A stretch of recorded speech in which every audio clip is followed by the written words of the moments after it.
Estás escuchando Milenio 3 por Aluka Nanika. 3 y 8 minutos. Esta música, pues como histórica, en las ya 13 largas temporadas. En realidad sería 12 y un poco, ¿no? Pero 13, claro. Las temporadas comienzan realmente en septiembre de cada año. Nosotros empezamos en junio del 2002. Pues esta música nos ha acompañado en muchísimas ocasiones. El perfume. Y es que encaja perfectamente, como si fuese, ¿no?, un engranaje, con el tema que viene a continuación. En nuestro programa queremos pasar de lo presente, lo actual, lo que ha ocurrido en ese corazón del Yucatán, opiniones todas las posibles, e intento de llegar a la verdad. Ahora vamos con algo que parece que maneja la verdad desde hace mucho tiempo. Santiago Camacho, estamos bien, Santiago Camacho es un nuevo personaje, Santiago Camaño. Santiago Camaño es otro que ya no está, otro que estuvo y que también era un poco un pionero, ¿no? Javier Pérez Campos, un pionero en el mundo de la conspiración. Pero de eso hablaremos otro día. Podía ser el maestro de Santi, perfectamente. Bueno, Santiago Camacho lo que quiere es enseñarnos qué pasa con las sociedades secretas en el mundo. Muy diferentes, muy diversas. Los hombres leopardo, ¿os acordáis? Los clubs del fuego infernal. Pero como él decía, antes de las noticias, hay algo sumamente inquietante y sumamente poderoso y sumamente simbólico. Nunca me había dado cuenta de ello. Un gesto. ¿Cómo se llama esta sociedad secreta, Santiago? Se podría llamar la mano oculta.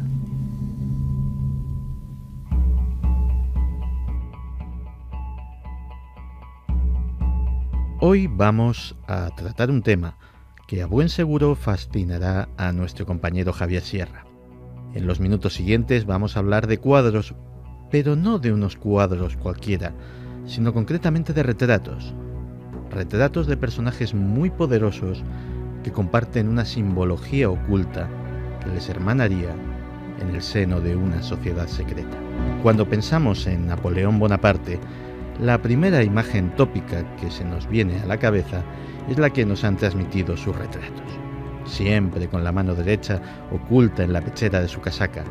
Lo que muchos no saben es que existen retratos similares con exactamente la misma pose de otros líderes históricos anteriores, posteriores y contemporáneos al emperador francés. Stalin, Washington, Marx, Mozart, Lafayette, Rothschild, Bolívar. ¿Es simplemente una pose? ¿O hay algo más?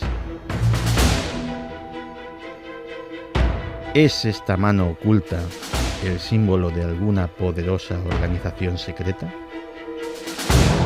La respuesta en este caso es afirmativa. La mayoría de las personas que usaron este signo son probados miembros de la masonería. Teniendo en cuenta la gran importancia de este gesto en los rituales masónicos, es simplemente imposible que la repetición de este signo pueda ser resultado de una mera coincidencia. La mano oculta, de hecho, se encuentra en los rituales del grado del Real Arco de la Masonería, y los líderes del mundo que utilizan este signo están sutilmente diciendo a otros iniciados de la orden: de esto soy parte, esto es en lo que creo y para esto estoy trabajando. El grado en el que se recibe este signo es aquel en el que el iniciado es por primera vez partícipe de los más grandes secretos de la orden. Se le explican cosas que le han sido ocultadas hasta entonces, como el sagrado nombre de Dios, Jabulón. Durante la ceremonia de iniciación, el adepto tiene que aprender una serie de signos secretos para ser admitido por los llamados maestros de los velos. Uno de ellos, concretamente el segundo, consiste en ocultar la mano derecha en el interior de la casaca. En la simbología, el corazón representa lo que somos, y la mano lo que hacemos. El gesto, conjuntando ambos, viene a querer decir: lo que soy es lo que hago. Repasar todos los grandes hombres que han elegido utilizar este símbolo y no otro en los retratos con los que sabían positivamente que pasarían a la posteridad nos puede dar una idea bastante exacta de la tremenda influencia de la masonería en la historia occidental de los últimos siglos. Llama la atención que este símbolo haya sido utilizado también por personajes cuya pertenencia masónica no ha podido ser comprobada o que directamente son rechazados por la masonería, como pueden ser Marx o Stalin. ¿Qué nos querían decir sus manos ocultas? ¿Acaso es que cuando se produce un conflicto, cuando el mundo se divide en dos bandos, los poderes ocultos cuentan con representantes en los dos lados que escenificarán un curso de los acontecimientos que en absoluto es fruto del azar, sino que ha sido cuidadosamente planificado por esa mano oculta, la mano que nunca se muestra, pero que no puede resistirse al vanidoso impulso de sugerir su frecuencia, aunque sean los cuatro? Escuchando esta porción de la gran enciclopedia de las sociedades secretas que está tejiendo, ¿no?, con la voz y con los sonidos Santiago Camacho, de verdad lo estaba escuchando y yo procuro ser muy sincero con todos vosotros siempre. ¿Y sabéis lo que me ha venido a la mente? Me ha venido a la mente que si yo tuviese ahora mismo 15 años, 16, me encantaría escuchar estas cosas.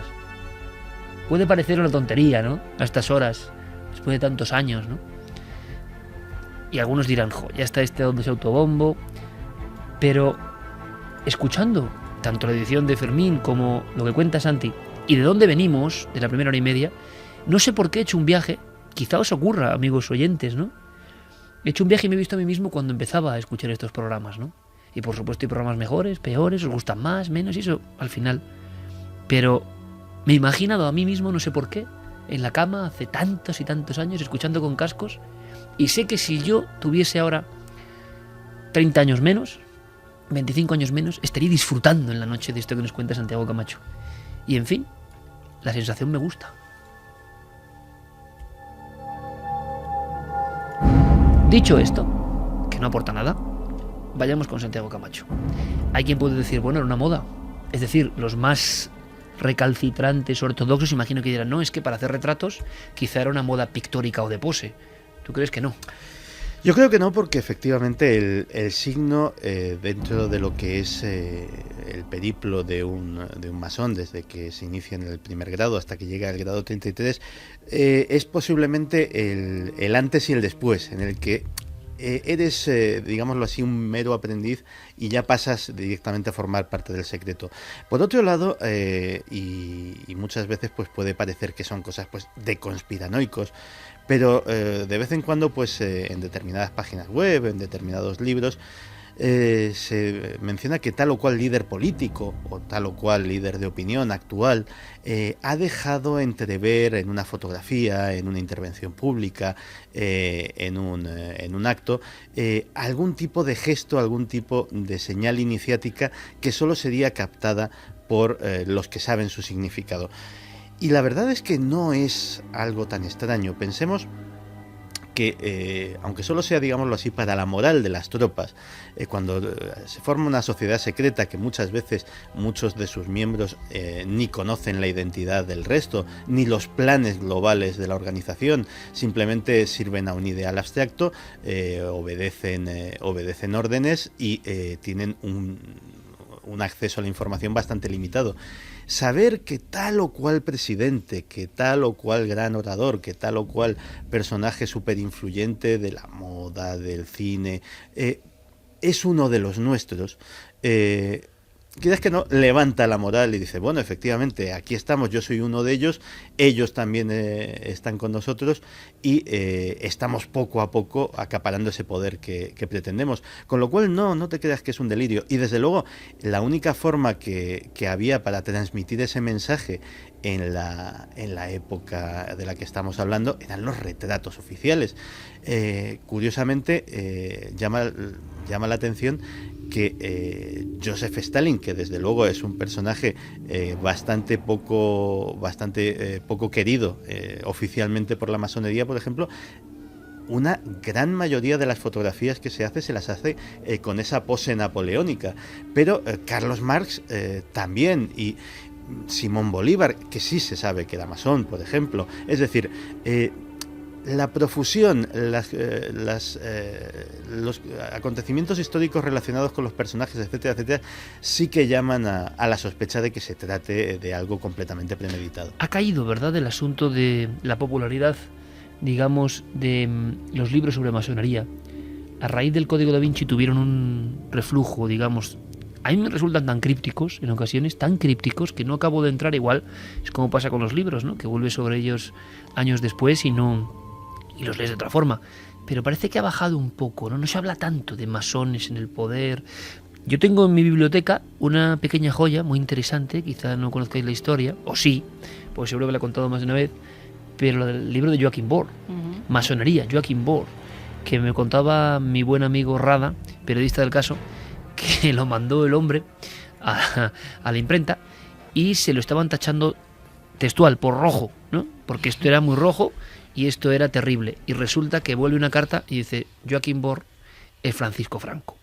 Había un libro sobre masonería, más bien atacándola, pero demostrando conocimiento interior. Un gran conocimiento. Claro, el 52 viene como J. Bohr, masonería, y ya en el 80, si no me equivoco, yo tengo las dos ediciones, llega la transición y se pone masonería F.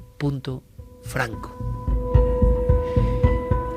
Uno de los grandes mitos que a mí siempre me ha dado mucho, no sé, que conjeturar y pensar es si Franco dicen que solicitó, ni más ni menos, el paso a la masonería y que, como no lo admitieron, su odio, su venganza o su ataque fue brutal. Yo no lo sé, no tengo ni idea. Tengo estos libros, pero no tengo ni idea. Tengo algunos otros muy raros de por qué Franco no fue masón, pero se ha hablado de esto, ¿no?, como el gran personaje español del siglo XX en este asunto. Sí, era una auténtica fijación, hasta el punto de que llegó a recrear una logia masónica para tener, digámoslo así, la presencia del enemigo, la inspiración del enemigo cerca. Llegó a recrear una logia masónica. Sí, por supuesto. Y de hecho, bueno, su propio hermano era masón, es decir, no... Ramón Franco. Y él solicitó, está perfectamente comprobado, y precisamente pues porque era una logia de militares en la cual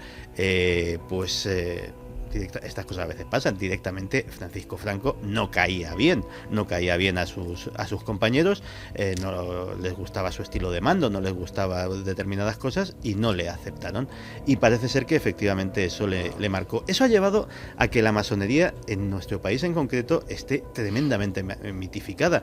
En Estados Unidos ser masón, bueno, te da un velo de misterio, pero eres uno de los millones de masones que hay en Estados Unidos, es decir, no es algo... Aquí los capirotes, las calaveras dentro de un receptáculo oscuro, todo eso le ha dado una imagen mucho más tenebrosa, ¿no? Efectivamente, y la leyenda negra. Realmente lo que a mí siempre me ha fascinado de la masonería, y es algo que a los propios masones no les gusta nada que se comente, es que efectivamente la masonería es una sociedad secreta / discreta, porque sabemos que existe, pero dentro de la propia masonería sí hay sociedades secretas. Que esta puede ser una de ellas, la de la mano, ¿no? Posiblemente. O sea, dentro de la sociedad secreta se reclutan para otras sociedades secretas de las cuales la mayor parte de los masones no saben nada, y de ahí ya podríamos hablar, por ejemplo, el caso prototípico, los Iluminados de Baviera, que luego fueron conocidos como los Illuminati, etcétera, etcétera, que decidieron infiltrarse como medio para reclutar a sus primeros miembros. Adam Weishaupt lo recomendaba: nos vamos a hacer masones, y dentro de los masones vamos a empezar a reclutar a los que van a ser nuestros reclutas, generando eso, una pequeña sociedad secreta dentro de la gran sociedad secreta. Pues como decía Santi, todo se movía por el deseo de que otro fuese uno de los nuestros. Uno de los nuestros viene ya, enseguida. ¿Qué personaje? Bueno, va a ser una sorpresa muy interesante. Cuestiones, así voy la pluma, de todo lo que ha dicho Santi y más cosas. Pues mira, Santi, a ver, Dagros te pregunta, dice que no sabe ya si es cosa suya o no, pero juraría haber visto a Obama hacer un gesto parecido. Pues yo no sé, no conozco la imagen en cuestión. Obama, que se sepa, y no es masón, que se sepa. Pero claro, también cuántas cámaras tiene Obama. Es que si no hace algún gesto así, no, digo yo, ¿no? Claro. Por otra parte, no hay obligación de que se sepa si un presidente de los Estados es masón. Ha habido muchísimos, incluido el primer presidente de los Estados Unidos, George Washington. Pero hay una cosa muy curiosa de la masonería, que es que tú tienes derecho a decir que eres masón. O sea, tú puedes proclamarlo públicamente, ningún masón te va a censurar por ello. Y puedes negarlo públicamente aún siéndolo, y ningún masón te va a delatar. Es decir, tienes absoluto derecho a jugar con tu identidad como masón o no. Y eso siempre me llamó muchísimo la atención, esa característica. Nos dice Lannister, lo de la mano lo inventó Julio Iglesias. Sí, bueno, ya imagino que luego ya hay... Bueno, cuidado, que eso sale ahora mismo, porque hay un estado de la cuestión también. Nosotros creo que somos uno de los pioneros en el mundo de la conspiración en los medios en este país, sobre todo con Santiago Camacho, evidentemente. Pero también hay áreas donde ya todo es conspiración. Lo decía Santi un día, ya cualquier terremoto... Hay que hablar de los terremotos. Por cierto, le están preguntando mucho amigos que están pasándolo bastante mal en toda la zona de Levante, ¿no? Están preguntando un montón. Pues hay que responder, aunque sea brevemente, ampliando mi responde. Yo dije, Santi, ¿esto tiene que ver con el fracking? Ojo, Santiago Camacho, en Cuarto Milenio, fue el primero que habló de fracking a nivel nacional, con el problema que significaba, y mucha gente pensó que era otra de las conspiraciones de esas de que al final a veces parecen delirantes. Bueno, pues se puede responder muy brevemente. Pues digamos que si no es lo mismo, son primos hermanos. Estamos hablando de aprovechar el hueco, todo esto dicho de una manera muy sencilla, el hueco dejado por un antiguo yacimiento petrolífero, por un pozo submarino. Ten cuidado con el pozo petrolífero. Y rellenarlo de gas licuado a alta presión. Que además, pues lógicamente tiene unas condiciones de temperatura, etcétera, etcétera, y esperar que en esa, entre comillas, caverna natural, con todo eso, no suceda nada. Pues me parece que sí es jugar un poco con las entrañas de la Tierra. Pues lo comentaremos porque el estado de alarma, y no nos extraña, de algunas regiones de España, 400 y pico seísmos, parece que motivados por el hombre. Hablábamos de esto hace 2 o 3 años, y yo sé que muchos decían, vaya tontería, ¿no? Claro, la tontería no, porque en otros países ha ocurrido. En fin, lo tocaremos porque es un tema que está ahí pendiente. Dejamos descansar a don Santiago Camacho. Ahora está el mito de Camaño. ¿Quién será Santiago Camaño? Camaño, dice que es uno de los nuestros, la gente ya. Sí. Mira, Santi, la foto que te envían de Obama con la mano... Pues la mano a Diego Marañón. Diego Marañón, está. Que es como Billy el Niño, Sí. Junto con Guillermo León, los más rápidos del oeste, manda ya en vivo no la Diego tiene Marañón. guardada, ¿no? La tiene bien rápida. La tiene y ¡pum! Sí. ¿Será o es un gesto lógico? Claro, en la época que contaba Santi, o hacerse un retrato que hiciera tu única foto en la vida, a veces. Ahora hay 20.000. Santi, que descanses, mañana nos vemos, compañero. Mañana en Cuarto Milenio. Bueno, pues vayamos un poco citando a Diego Marañón y citando el concepto, uno de los nuestros que ha comentado Santiago Camacho. Yo creo que vamos a disfrutar. Estas entrevistas es abrir un poco, ¿no?, el alma, lo profundo de los personajes del misterio que seguís a través de ya muchos años en la radio, en la televisión, en las revistas, en las redes. ¿Quién será el socio que intenta ingresar en nuestro club o sociedad secreta? Buenas madrugadas. Identifíquese, por favor. Soy Sol Blanco Soler. Hola, ¿qué hay? Soy Blanco Soler, que no se inmuta y no le da miedo a nada. Empezó a oler a nardos. Agarraros, qué problemón. No te rías. No. Los fantasmas para mí existen, son gente estupenda. Uno que no sabía que se había muerto, un tramoyista, y que estaba y seguía trabajando en el teatro para ahorrar para comprarse un piso. Yo estoy casi permanentemente en contacto con lo insólito. El fenómeno está ahí. ¿Eligió usted al misterio o el misterio la eligió a usted? Yo creo que el misterio me eligió a mí. ¿En qué ocasión lo ha sentido más cerca? Todos los días de mi vida. Yo te diría que el misterio está en todas partes. ¿Cuál es su enigma predilecto? Yo creo que es el más allá. Indíqueme un lugar mágico al que siempre querría volver. Cualquier templo budista de Asia. ¿Y uno al que jamás regresaría? Uy, todo ese Caribe que también lo conozco y que está totalmente destrozado por el exceso de turismo. ¿Somos producto del azar y la evolución o hay algo más? Si tú ves una galaxia a través de un telescopio es difícil que pienses en el azar. Yo creo que hay una evolución indudable, pero también hay una especie de ente rector que teje los hilos y que organiza nuestras vidas y el mundo entero. ¿Qué hay más allá de la muerte? Todas las comunicaciones te dicen que es un lugar mucho mejor que este, en el que puedes seguir aprendiendo y que luego a poco, a medida que vas evolucionando, te das cuenta que te vas convirtiendo en una entidad espiritual y elevada que ya no tiene nada que ver con lo físico. ¿Teme la llegada de ese momento? No, temo el dolor. ¿Superstición supersticiosa? No. ¿Qué recuerda de su paso por La Hora Bruja? Uy, delicioso. A mí me quedé enamorada de la radio. Es algo que me encantaría volver a repetir. Dice usted que los fantasmas son gente estupenda. ¿Cómo lo sabe? Pues porque todas las experiencias que hemos tenido en todos nuestros casos, yo no tengo ninguna experiencia en todos nuestros casos de habernos encontrado un fantasma malo, como te lo ponen en las películas. Con problemas y que a lo mejor tienen sus problemillas y siguen pensando que su casa es su casa, pero para eso estamos nosotros, para convencerles de que todo eso ya lo tiene superado. ¿Hay leyes en el otro lado? Sí, lo que está claro es que todo lo que realizamos aquí tiene una consecuencia en el otro lado, pero no en cuanto al concepto del infierno y del fuego y del tizonazo, ni del cielo, que a mí me parecía aburridísimo de estar en una nube con un arcángel que esté tocando la lira. ¿Existe un cielo para nuestras mascotas? Todas las comunicaciones te dicen que sí, que en función del trato que han tenido con nosotros, se humanizan. Nosotros hemos tenido un caso últimamente en el que ha sido una mascota la que ha venido a rescatar a un niño que se había quedado estancado aquí porque no se había dado cuenta de que se había muerto. Hace unos meses nos dejaba el padre Pilón, fundador del grupo EPTA. ¿Se han planteado intentar un contacto con él? Los que somos menos expertos en ese tema de la mediumnidad y de la evidencia, pues siempre les estamos diciendo a Aldo, al medium o a Paloma, que por qué no conectamos, y todos te dicen lo mismo: déjales un año o año y pico que ellos se estabilicen allí. ¿Qué era el círculo cuadrado?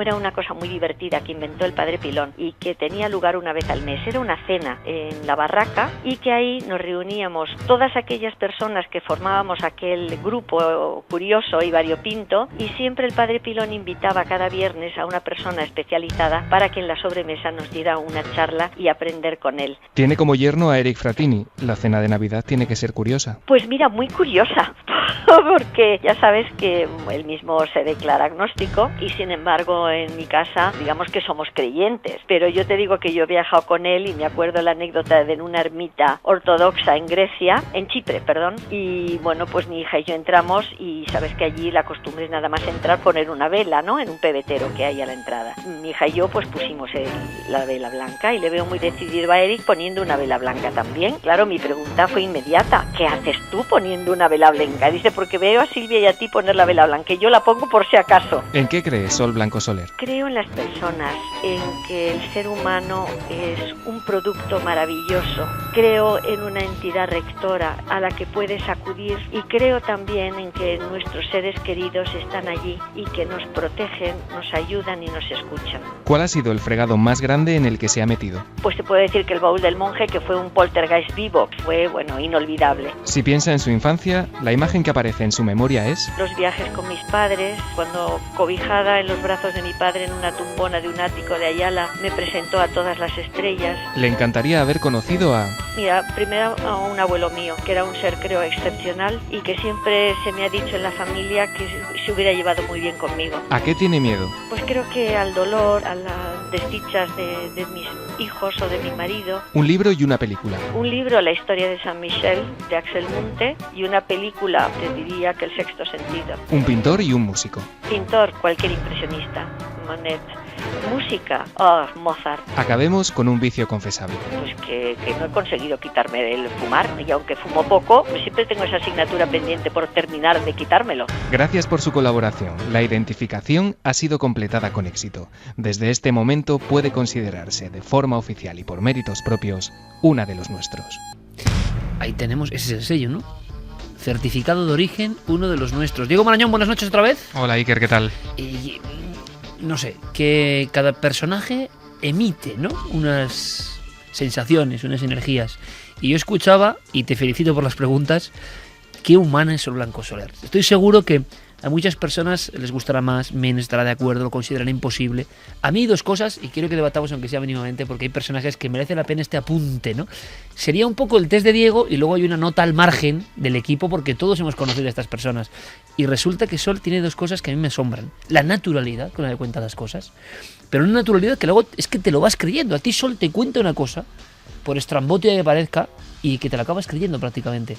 Y luego, qué humanidad, ¿no? Al contar las cosas, al contar sus retos, sus problemas, algunas escenas familiares maravillosamente contadas. Un personaje, creo que de los inolvidables, ¿no, Diego? Sí, efectivamente, a mí me parece, junto con Paloma Navarrete, de esas personas además muy generosas, ¿no? Que llevan toda su vida pues intentando aportar tranquilidad a la gente que recurre a ellas como miembros del grupo EPTA, por el simple hecho de que son curiosas, ¿no? Del misterio, como muchos de nosotros. Como tú dices, desprende cariño, ¿no? Y desprende buen hacer, Sol. Y como dices, pues sí, esa anécdota de que ella es la suegra de Eric Frattini, que yo estoy seguro que mucha gente no la conoce, muchos de nuestros oyentes. Hemos tenido que cortar algo, pero ella me contaba que bueno, que esas cenas de Navidad pues son curiosísimas, porque claro, ella me decía, es que Eric es agnóstico, pero bueno, nos llevamos bien porque nosotros le respetamos a él y él nos respeta y tal, pero la verdad es que yo me lo paso muy bien haciendo esta sección. Que también hay leyenda con repulidos de uno de los nuestros, o sea, sí. Tú seleccionas luego, ¿no? Sí, un día haremos la versión extendida, la subiremos aunque sea a la web, porque merece la pena, la verdad, ¿eh? Una web que bulle, y ya sabéis, La Nave del Misterio, en las redes sociales, Twitter, Facebook, Google Plus y Milenio 3. Me interesa para que todo el mundo lo sepa, para que nos escribáis de todas partes del mundo, @cadenaser.com, para cualquier historia, por supuesto, y sobre todo para Milenio 3 Responde. Sol Blanco Soler, ¿no? Son muchos años conociéndola, viviendo algunas aventuras, y a mí no me deja de sorprender. Sobre todo por la naturalidad con la que cuenta los hechos que le pasan en esas investigaciones, que además llaman al grupo EPTA de todo tipo de sitios, de los más rocambolescos. Muchos yo creo que no pueden contarlo incluso, ¿eh? No, esto es interesante, lo que no puede contar el grupo EPTA. Es muy interesante porque, pues fíjate, en el grupo EPTA, por el padre Pilón, le llegaban casos de la alta sociedad, en un principio madrileña y luego de toda España. Y claro, esa gente no quería que sus casos se conocieran. Sí que querían que investigaran en sus casas, normalmente grandes casoplones, grandes palacetes, en Madrid y fuera, las casas de campo que tenían, donde solían ocurrir cosas. Y Sol, en Petit Comité, te cuenta algunos de los casos y son tremendos, de cómo eran esas investigaciones durante días en esos palacios y cómo iban viendo lo que ella llama fantasmitas. Es que nos íbamos encontrando con unos fantasmitas, pero no hacían daño a nadie. Los pobrecitos tenían que pasar a otro lado. Te lo cuenta como si fuera lo más normal del mundo. Sol, que estamos hablando de personas muertas que se aparecen. No, pobrecitos míos, pero es que no sabían dónde estaban perdidos en la casa. Te lo cuenta como si fuera algo tan normal para ellos, y además creen fervientemente en lo que investigan y en lo que cuentan. Que no es una pose, que no es televisión, no. Que no es vamos a empatar aquí a la audiencia contando. No, que es de una rotundidad. Hablábamos antes de Benítez, que es otro de los personajes, para mí, es una cuestión personal, que te cuenta algo, sobre todo en determinadas épocas, y por muy rocambolesco que parezca, no sé si es el tono, es la convicción, es el creer lo que estás contando. Puede haber más personajes, que tú te lo crees, que tú dices lo que tú digas. Se produce, ¿no?, un trasvase de energía curiosísimo. En el caso de Paloma es totalmente así, y en el caso de Sol igual. Son dos personas que están además trabajando codo con codo y que se complementan a la perfección una con la otra. En el caso de Sol, a mí lo que me llama mucho la atención también de su personalidad es que puede parecer que esto del grupo EPTA es al fin y al cabo un pasatiempo, y sin embargo, por la experiencia que yo he tenido, es todo lo contrario, es algo muy profesional. Sol tiene un archivo tremendo donde anota pormenorizadamente los detalles de cada caso, y cada caso no te lo cuenta pues como si fuera algo público. Ella guarda recelosa también algunas cosas con absoluta profesionalidad. Hay detalles que, por muy cercanos que seamos, por mucha relación de amistad que tengas, hay investigaciones en las que yo he necesitado cierta información y Sol ha dicho: yo no tengo permiso para dar esto y no puedo dar ningún nombre.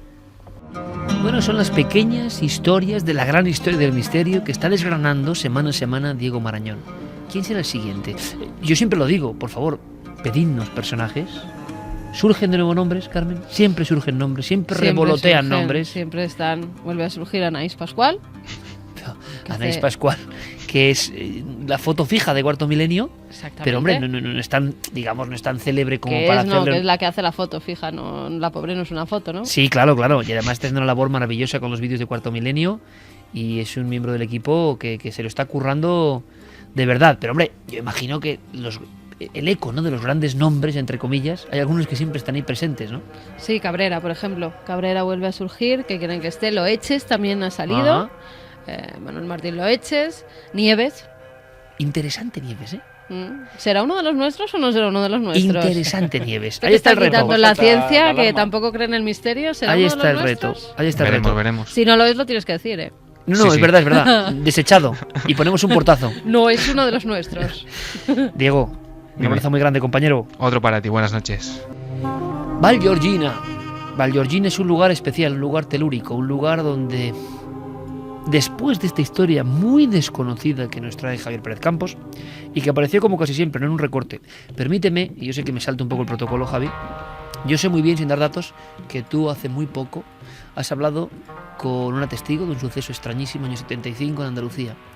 Una de estas personas que vive algo que le marca profundamente y que no quiere volver a hablar. Hay varios casos de este tipo, por ejemplo el de un niño pastor en Villares del Saz, en Cuenca, Máximo Muñoz Hernáiz. Gente, y a mí esto me impresiona mucho, que no quiere volver a hablar, que sigue insistiendo en lo que le ocurrió. Lo que le ocurrió es tan increíble que le llenó de terror. Pasan 20 años, 25 años, 30 años, 35 años. Alguien como Javier Pérez Campos consigue un dato, yo sé lo que es eso, consigue un teléfono, consigue... Y al otro lado del teléfono se encuentra con respeto, pero con un temor que no se ha borrado. Yo sé que esto para muchas personas de lo lógico, lo racional y lo medible tendrá el valor justo del testimonio. Pero a mí me sigue inquietando porque me los he encontrado a lo largo de mi vida. No los testigos que hablan, sino los que no hablan. Era para hacer un buen programa, ¿eh? Los testigos que no hablan.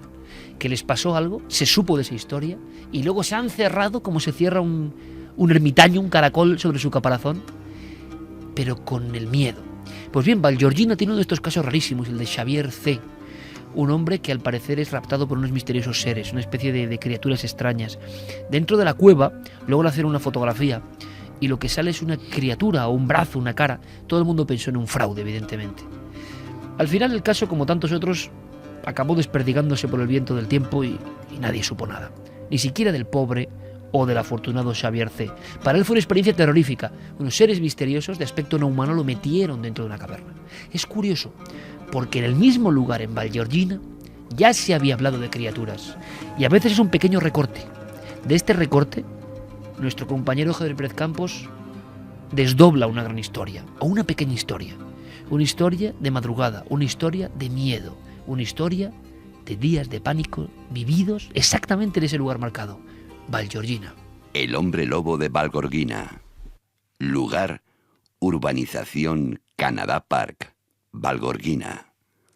Fecha, septiembre de 1979. Tipo de fenómeno, ser desconocido. A finales del verano de 1979, los medios de comunicación dedicaban sus páginas a recordar uno de los mayores conflictos de nuestra historia. Era el 40 aniversario de la Segunda Guerra Mundial y con la llegada del último informativo los espectadores se quedaban hipnotizados ante aquellas imágenes en blanco y negro grabadas desde el mismo epicentro de la noticia. No hay tregua ni descanso en esta enconada batalla. Y cuando llega la noche, los lanzacohetes entran en acción sobre las posiciones de alerta soviéticas emplazadas frente a las líneas alemanas. Arden en la sombra los fogonazos y el llameante resplandor de las explosiones. Sin embargo, la trágica conmemoración perdió toda importancia la noche del 1 de septiembre de aquel año, cuando en el interior de una vivienda de Vallgorgina, en Barcelona, comenzaron a escucharse unos extraños sonidos. A las 3 en punto de la madrugada, alguien o algo estaba arañando la puerta principal. El padre de familia, asustado por aquel ruido, saltó de la cama y se dirigió hacia la cocina para coger el cuchillo de mayor envergadura. Acto seguido corrió hacia la puerta, que estaba siendo golpeada con una fuerza descomunal. Lo que allí vio le dejó helado, un extraño ser de gran altura, color blanquecino y poderosas garras con las que intentaba echar abajo la entrada a su domicilio. El testigo corrió hacia su teléfono y desde allí llamó al puesto de la Guardia Civil en San Celoni. Con la voz aún quebrada por el pánico, pidió ayuda ante aquella bestia que parecía querer entrar en la vivienda.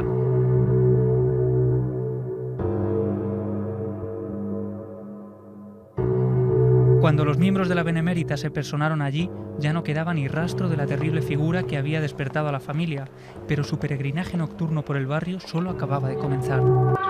Durante largas semanas, los más de 300 habitantes de la urbanización Canadá Park vivieron aterrorizados por la extraña presencia que con el paso de los días acabaría siendo bautizada como el hombre lobo de Vallgorgina. Su presencia siempre se hacía patente entre las 3 y las 4 de la madrugada. A esa hora comenzaban a escucharse unos sonidos guturales que iban extendiéndose por las solitarias avenidas de la colonia. Para entonces, las familias ya se habían encerrado en sus hogares, atrancando sus puertas y rezando en la oscuridad del dormitorio para que el monstruo no intentara entrar en sus casas. La psicosis se extendió por toda la zona y eran muchos quienes llegaron a observar desde su ventana a aquella quimera que se desplazaba con agilidad entre las sombras para después arañar nerviosamente el acceso a las unifamiliares. Algunos llegaron a hacer guardias para dar caza al ser y miembros de la Guardia Civil acudieron en diversas ocasiones para tranquilizar a aquellas gentes. Tras varios intentos infructuosos, nadie consiguió dar caza al hombre lobo de Valgorguina, que al cabo de varios días se marchó exactamente igual que había llegado, sin dejar ni rastro, aunque tuvo que pasar mucho tiempo hasta que los vecinos olvidaron para siempre aquellos grullidos de pesadilla. El loco, el hombre lobo, el extraño individuo que vagaba por una zona un tanto desolada en aquella época, en Valgorguina. Gracias, por supuesto, por el apoyo impresionante en las redes sociales. Gracias a todos. Estamos un poco desbordados. Gracias. Pero dicho esto, no hay que incidir mucho más. Valgorguina, una noticia y al final el olvido. No sé, especulaciones, nuevas investigaciones. Creo que es un caso virgen, que nadie quiso ni... Ese terror de los que no hablan se apoderó de la zona y de lo que pasó. Un caso virgen y además, Iker, ahora parece que lo que no está en Internet no existe. Yo he intentado buscar cierta información en Internet y no hay absolutamente nada. Todo está en los recortes de prensa que uno se encuentra cuando pasa largas horas en la hemeroteca y empieza a tirar del hilo. Es que hay mucha información, Javi, y esto es muy interesante y tiene que ser así, almacenada durante siglos en las hemerotecas que nunca fueron digitalizadas. Hay informaciones que se perdieron para siempre, que no hubo un seguimiento. Otras muchas están en Internet, pero hay un porcentaje amplísimo, yo creo que se apunta al iceberg, hay un porcentaje amplísimo de casos y misterios que no llegaron a darle salto. En este caso, la noticia aparece en principio en diarios locales, luego da el salto al periódico de Cataluña y finalmente el caso llega a aparecer en el ABC casi a media página, utilizando 2 columnas con un enorme titular que decía: aparece un hombre lobo en una urbanización cerca de Barcelona, comienza sus visitas sobre las 3 de la madrugada. Golpea y araña las puertas y lanza fuertes alaridos cuando alguien se acerca. Había gente que llegó a acercarse a este ser. Pero era un ser humano, es decir, era alguien vestido, era alguien... Lo que ellos describían era un ser de gran altura. Tipo Penamoa. Sí, bueno, lo que ocurre es que en Penamoa... El primer caso que contaste, una figura... En Penamoa era algo más animalesco y aquí hablaban de algo más tipo humanoide, muy largo, muy alto, delgado, muy blanco, casi con pelo. Por eso hablaban de la figura del hombre lobo, porque además arañaba las puertas con una gran fuerza, hasta el punto de que llegó a aparecer la Guardia Civil para vigilar en algunas noches pues la presencia de esta figura, que, como decían los periódicos, casi actuaba con unos horarios fijos, entre 3 y 4 de la madrugada, justo en la franja. Ahora mismo. Si alguien en esa zona empieza a escuchar arañazos en la puerta, ya sabe... Se ha dicho mucho, ¿no? Leyendo de entre las 3 y las 4 de la mañana, donde pasan cosas del misterio, ¿no? Sí. Aquí lo la que hora ocurre... del diablo, decían algunos. ¿Sí? Muchos casos, además, sí. Amityville, por ejemplo, es verdad, 3 y cuarto. Pues en este caso, lo que se llegó a relacionar incluso fue con las apariciones, con las visiones del hombre mono de Huesca, que había sido visto unos meses antes, y algunos decían que se había desplazado hasta esta zona de Barcelona y que era él el que estaba intentando entrar en algunas de las casas. Pero al final, como vino, se fue. Al final, las visiones desaparecen. Hay La locura, la alucinación, la fantasía, lo que se inventan, ya nadie se inventa nada de repente un día para otro. Claro. O sea, que debe haber un estímulo real para que alguien se invente. Más de 300 familias que vivían en ese momento con auténtico pánico, que se encerraban en sus casas, como estamos viendo en otros casos de días de pánico, cuando se hacía de noche, casi una especie de toque de queda. Y bueno, al final hay cierto resquemor porque no se consigue sacar ninguna información de este supuesto ser. ¿No dejó huellas? No deja huellas, no deja marcas, pero los testigos están realmente... decían la prensa, no hay daños físicos, pero hay daños psíquicos. Es decir, estaban realmente atemorizados por lo que estaban viviendo. Y al final lo que ocurre es que la prensa deja de informar y el último recorte habla de un grupo de jóvenes que había estado haciendo unas bromas cuando llegaban a altas horas de la noche y que habían estado bromeando y se les había ido la broma de las manos. Lo que ocurre es que muchos testigos habían visto esa figura blanca, casi encorvada, peregrinando por las sombras de la urbanización Canada Park. Y al final, como ocurre en todos los casos, se mezclan churras con merinas, nadie sabe qué ocurre. A mí ha habido un efecto concreto que sí me ha puesto los pelos de punta, que es ese raspar de pared. Porque lo he escuchado en otras ocasiones. Y claro, cuando alguien ya intenta entrar en tu casa, son palabras mayores. De inmediato a mi mente ha venido una historia también ocurrida en Cataluña, una historia que yo leí en un viejo libro de Antonio Rivera, que me estoy viendo a mí mismo en qué momento y en qué forma y de dónde estaba leyéndolo, y el terrible miedo. Primero, por lo que era el titular. En ese libro de la editorial Argos, letras como antiguas, año 61, y decía: el espeluznante caso de coma de vaca. Y el sacerdote y el amigo que llegan a un refugio y que ven antes de entrar al refugio todo lo onírico y lo extraño y daimónico de este mundo, ¿no? Un triángulo luminoso, rojizo, pulsante. Pues mira lo que contábamos al principio. Pero allá en la lejanía, en dirección al Canigó, dirección muy lejos. Y se meten a dormir. Y entonces, en mitad de la noche, hay algo sorprendente. Por la ventana, que tenía alguna grieta además, en un sitio frío, un sitio sin ningún tipo de comodidad, ven el triángulo más cerca, que se ha aproximado en la noche, sin que nadie se dé cuenta. Acto seguido, los dos buenos amigos, el sacerdote y el escalador, saltan uno y otro de la cama, se enganchan del cuello y tienen una imperiosa necesidad de matarse, de acabar el uno con el otro. Se golpean, cae de la cama los dos, se dan puñetazos en la cara y en un momento dado eso para.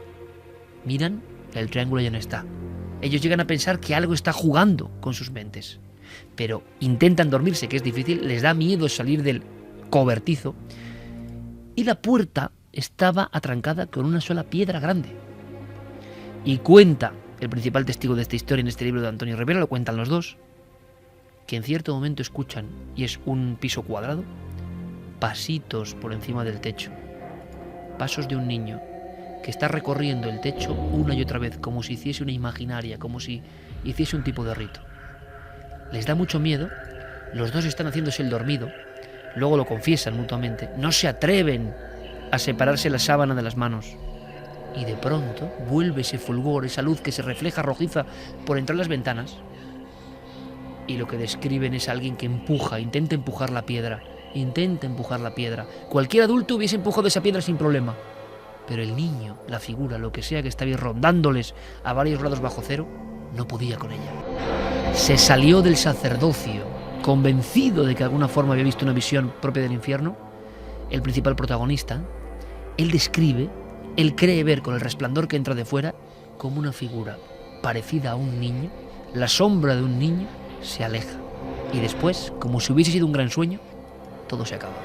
Pero durante años y años y años jamás hablaron. 30 años después se lo cuentan a Antonio Rivera. ¿Qué pasó en aquel lugar? Lo curioso es que Antonio investigó y supo de otras excursionistas que habían escuchado los mismos pasos, una extraña danza. Era una especie de cubículo, no tiene más superficie, no hay más pisos. Y aterradas las tres apiñadas en la litera, viendo como un resplandor y alguien de muy poco peso, muy ligero, les rondaba. Son testigos que no hablaron en este caso hasta 30 años después. Y lo que sí recuerda este hombre, Pujaló, es como si la mano intentase empujar raspando, como hemos escuchado, pero no podía. ¿Qué clase de ser, si viene de una tecnología impresionante, no puede abrir una puerta con una piedra en un refugio? Bueno, son los misterios, nunca mejor dicho, de esta realidad absolutamente incomprensible. Pues vamos a acabar con los mensajes. Borja dice que algo araña la puerta de tu casa y mires por la mirilla y veas un ser, no existe nada más aterrador. No. Qué aterradores son las mirillas, ¿eh? Sí, también. Absolutamente. Sí. Yo además he tenido ahí algún problema últimamente en casa y recuerdo hace una semana el hecho de subir a la casa del vecino al que no conoces de nada, llamar a la puerta y de pronto ver que se abre la mirilla y que un ojo que no conoces de nada te está observando. Sí, es todo una el del hombre lobo de Valgeorgina. Yo me estoy acordando ahora de Miedo, el programa con la voz de... Cuento siempre lo mismo, ¿no? De José Antonio Valverde y con la voz de nuestro querido amigo y gran maestro José María del Río. Una noche en la que, bueno, es que yo era como el de goma de vaca, no podía salir de la cama. Claro, de esos barros vienen estos lodos. Toda esa infancia escuchando estas cosas. Y era el caso de un hombre que contaba que un buen día alguien llama a la puerta, abre su mirilla y hay dos tipos, bien vestidos, excesivamente altos, piel blanquecina, y solo escucha en su mente algo. No hablan, no mueven la boca, pero solo escuchan: somos nosotros. Es la hora del regreso. Y nos estamos viendo arriba, Sergio en las historias. Esto es así. Deberíamos hacer una parte de historias que surgen. Pues sí. Puedo ser mortal. Prometo ser mortal. Que nos den una hora más. Además, no sé si será la de todas las casas. Vosotros tenéis mirillas de esas que se ve todo y que son como así cóncavas. Mucho y miedo. entonces ves todos los laterales y cuando alguien se acerca mucho a la mirilla le ves la cara deformada. Sí. Son tremendas, ¿eh? Imagínate Ya en no este te digo caso. nada cuando crees que has escuchado un ruido porque los perros van a la puerta, miras por la mirilla Nadie. y no hay nadie, se ve oscuro. Pero nosotros en casa tenemos una luz en el pasillo de esas que se encienden sin notar una presencia. Y tú estás mirando por la mirilla que no hay nadie y de repente se enciende la luz. Y dices, ay, leches, ¿quién ha pasado? Pues Y imagínate. además no hay nadie. Imagínate dos tipos bien vestidos, somos nosotros. Es la hora del regreso. Y el moderno caso de Vallgorguina, llevando esto a la actualidad, lo hemos vivido hace muy poco. Este hombre, periodista que nos contaba cómo durmiendo en una habitación de hotel escuchaba un ruido en la puerta como si alguien estuviera intentando meter una tarjeta para entrar. Versión moderna, sí señor. Pues ese recuerdo en concreto, esta semana que yo he estado haciendo un viaje, una investigación, te puedo decir que en el momento clave, cuando estaba intentando dormir en el hotel, me vino a la cabeza y tuve que encender las luces durante varias horas. Si os gusta, un día hacemos historias así, según salgan. Que somos muy mayores, hay mucha historia ya. Mucho abuelo cebolleta ya. Borja dice, me está dando muchísimo miedo esta historia. Anda que no habremos todos soñado algo parecido, algo tras la puerta. Daniel Polinario dice, ¿no sería un asesino en serie? Es que yo pensaba en ese... no sé cómo decirte, esa sensación, ¿no? Me acordaba del Escalero, ¿no? Cuando vagaba con aspecto casi simiesco, ¿no? Por las afueras de la ciudad de Escalero, Lineal. el asesino en serie. El asesino en serie, Matamendigos, ¿no? Y como mucha gente lo veía vagar de noche, hurgando entre las puertas o las tapias de la Almudena, y claro, el impacto era fuerte. Sí, que además dormía también por un... Se metía en los nichos de la Almudena. En los nichos de la Almudena, no, pero también en una zona de Arturo Soria. Sí, en la zona de... Sí, de José del Hierro. Sí, en una iglesia que había allí. Dicen Cancela Freire que quiere para uno de los nuestros al doctor José Miguel Gaona. Estará. Ana Romero. Gracias a Diego por dar luz a esos personajes secundarios, entre comillas, del equipo que aportan mucha magia a Milenio 3 en uno de los nuestros. Begoña Cebrián, que quiera a Nacho Ares o a Paco Pérez Caballero. Bien, anotados. Iza apuntando. Irache Soriano me preguntaba lo de las mascotas. Sentía que mi ama, su mamá, está con su Sheila. Gracias, Sol. Esas mascotas que acompañan a nuestros seres seguro fallecidos. Sí. Montaña Sánchez dice que Sol Blanco Soler, que le parece una persona muy humana, que es fantástica. Santi Cruz, gran entrevista. Sol, eres un sol. Zoe dice Santiago Camaño, que era uno de los nuestros. Santiago Camaño puede intervenir un día. Perdicas Berra, la masonería, la madre de las sociedades secretas. Estoy pensando sinceramente en darle una sección completa a Guillermo León. No, os lo digo de verdad. A mí me parece un crack de un nivel estratosférico y poder combinar historias, como las estábamos contando ahora, historias que nos surgen, que son recuerdos, vivencias y que surgen en mitad de la noche sin ninguna preparación, pero también, yo no sé si Guillermo sirve hasta para una crónica desenfadada de lo que ha pasado esta semana, porque es tremendo, ¿eh? Yo sigo en mente con uno de los nuestros, ¿eh? Cuando le preguntan, Guillermo León, ¿qué es la sana? Y él simplemente dice, paz o palabra. Es un hombre de muchos secretos, Guillermo León, ¿eh? Muchos creen que es una imagen virtual. Puede que tenga una segunda entrevista.